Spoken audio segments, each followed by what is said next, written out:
श्री शिवाय नमस्तुभ्यम। हम सबको पता है कि 31 अगस्त को शनि प्रदोष का बहुत ही विशेष दिन है और अगर आपकी लाइफ में बहुत ज़्यादा कष्ट हैं, बहुत ज़्यादा प्रॉब्लम्स हैं तो ये वीडियो आपके लिए है। बस आज रात में अपने घर पे 2 दीपक शिव पार्वती के नाम की अगर आपने लगा दी, यकीन मानिए जीवन की जो तकलीफ़ें होंगी वो ख़त्म होंगी। और एक बात आपको और बता दूँ कि ये जो शनि प्रदोष है ये 2024 की आखिरी प्रदोष है। इसके बाद 2024 में शनिवार की प्रदोष नहीं आएगी, तो आपको बहुत ही ध्यान से इस उपाय को करना ही करना है, ठीक है ना। चलो स्टार्ट करते हैं वीडियो को, बहुत ही ध्यान से सुनिएगा और समझने की कोशिश भी करेंगे। स्क्रीन पे आप सभी को दिख रहा होगा दीपक, है ना। आपको भी इसी तरीके से मिट्टी का लेना हो तो मिट्टी का दिया ले लो, आपको लेना हो आटे का दिया तो आटे का ले लो। लेकिन दीपक लोगे कितना, आपको 2 दीपक लेना, ठीक है ना। और ये दोनों दीपक अलग अलग लगेंगे, मतलब कि कहीं पे गोल बत्ती लगेगी और एक जगह पे लंबी बत्ती, ठीक है ना। क्या करना है, दीपक तो आपने ले लिया।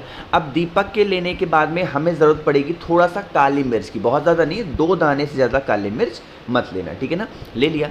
अब लेने के बाद में उस दीपक को, पहले दीपक को लेके कहाँ पे पहुँचोगे, आपके ही घर में जो महादेव का शिवलिंग हो, या फिर शिवलिंग ना हो तो फोटो हो, मूर्ति हो, प्रतिमा हो, कुछ भी हो, महादेव के शिवलिंग के पास ये रख देना, ठीक है ना। समझने की कोशिश करेंगे। जो मैंने आपको दीपक दिखाया, सबसे पहला काम करेंगे उस दीपक को महादेव के शिवलिंग के पास में रखेंगे, ऐसे करके, ठीक है ना। दीपक के नीचे जब भी महादेव को शिवलिंग के पास में दीपक लगाओ, या तो चावल का दाना या तो काला तिल इस दीपक के नीचे आपको ज़रूर रखना चाहिए, ठीक है ना। रख दिया आपने।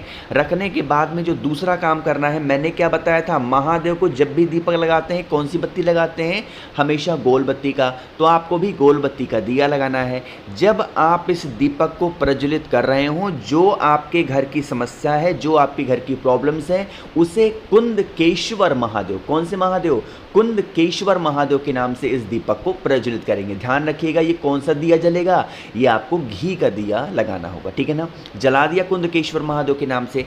अभी मैंने आप लोग को बताई थी 2 काले मिर्च, अरे बताई थी कि नहीं बताई थी, यही 2 काले मिर्च को जो व्यक्ति घर में आपके परेशान है, प्रॉब्लम्स में है, हमेशा टेंशन में रहता है, दिक्कत में रहती है, उस इंसान का नाम और गोत्र बोल करके उन 2 काले मिर्च को इसी जलते हुए दीपक के अंदर आपको डाल देना है।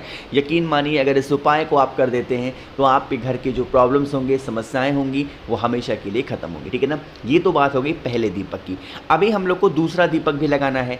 दूसरा दीपक कहाँ पर लगाओगे, आपके घर में या फिर आपके घर के बाहर कहीं पर भी बेल पत्री का पेड़ हो, किसका पेड़ हो, बेल का पेड़ हो, उस बेल पेड़ के नीचे जाएंगे और आपको दूसरा दीपक कुछ इस प्रकार से रखना होगा, ठीक है ना। मैंने आपको समझा रखा है, जब भी आप बेल पेड़ के नीचे दीपक को लगाएंगे तो कौन सी बत्ती का लगाएंगे, हमेशा लंबी बत्ती का दिया आपको लगाना होगा, जिस प्रकार से मैंने रख दिया। और जब बत्ती रखोगे वो बत्ती की दिशा साउथ डायरेक्शन यानी कि दक्षिण दिशा नहीं होनी चाहिए, ठीक है ना। यहाँ पे भी कौन सा दिया लगेगा, घी का दिया लगेगा। लेकिन एक चीज़ का ध्यान रखिएगा, इस दीपक के नीचे क्या करना है, चावल के कुछ दानों को रख देना होगा, 2-4 दाने चावल के रख देना। और रखने के बाद में इस दीपक को प्रज्वलित करेंगे, ठीक है ना। दीपक को प्रज्वलित करने के बाद में फिर से वही काम हमें करना है, जो चावल का दाना नीचे रखा था आपने, वही चावल का दाना थोड़ा सा बचा करके और जलते हुए दीपक में अगर आप डाल देते हैं तो आपके घर में कभी धन संपदा की कमी नहीं हो सकती। हमेशा माँ लक्ष्मी का वास आपके घर में होता रहेगा, जिससे आपका पूरा परिवार हमेशा खुश रहेगा, ठीक है ना। तो करके देखना है हर इंसान को, हर व्यक्ति को इस उपाय को। तो पहले उपाय की हमने बात कर ली है, आगे बढ़ते हैं अब इस वीडियो के हम लोग अपने दूसरे उपाय की तरफ। और ये जो दूसरा उपाय है स्पेशली किसके लिए है, बीमारी के लिए, क्योंकि जब भी इत्र का नाम आता है हम लोग उपाय किसका करते हैं, बीमारी का करते हैं, ठीक है ना। चलो अब हमें इस उपाय के लिए क्या करना है, इत्र लेना है। कुछ लोग परफ्यूम का इस्तेमाल करते हैं महादेव के शिवलिंग के ऊपर, ऐसी गलती नहीं करना चाहिए।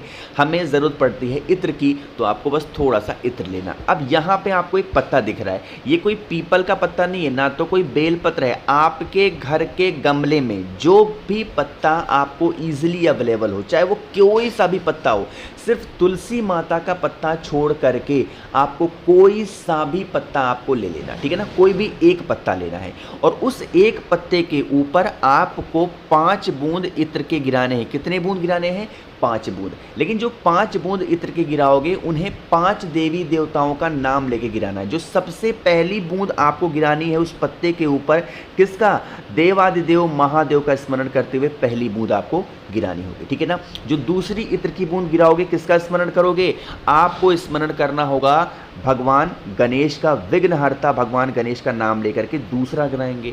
जो तीसरा आपको गिराना है वो तीसरा आपको गिराना होगा माँ दुर्गा का नाम लेकर के। किसका? माता दुर्गा का नाम लेके। 3 बूंद आपने गिरा दिया।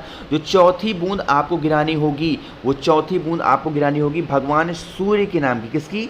भगवान सूर्य के नाम की। और जो 5वीं बूंद आपको गिरानी होगी वो किसकी गिराओगे? वो आपको गिरानी है भगवान विष्णु के नाम की। फिर से याद दिला रहा हूँ, पहला नाम याद गिरना महादेव के नाम की, दूसरा भगवान गणेश, तीसरा माता दुर्गा, चौथा भगवान विष्णु और 5वां भगवान सूर्य। इसमें क्रम आगे पीछे हो सकता है, बट इन्हीं 5 देवी देवताओं का नाम लेके इत्र की 5 बूंद किसी भी एक पत्ते पे गिरा देना, ठीक है ना।